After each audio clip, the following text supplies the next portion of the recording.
बीवी तो वो होती है जो कभी भी कुछ भी कर सकती है। आपकी बीवी भी ऐसा करती है। कल बीवी ने कहा, मुझे तुमसे एक अहम बात करनी है। मैंने सोचा शायद मोहब्बत की बात होगी।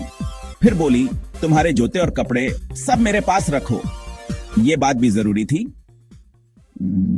बीवी बोली, अगर तुम मुझसे प्यार करते हो तो घर के काम करो। मैंने कहा, मैं तुमसे प्यार करता हूं, घर का काम भी साथ मिलकर करेंगे। फिर बोली, नहीं, तुम ही करोगे और ये तुम्हें मोहब्बत का एक और मौका है। आज बीवी बोली, मुझे सब कुछ करने का शौक है। मैंने सोचा आज कुछ खास होगा।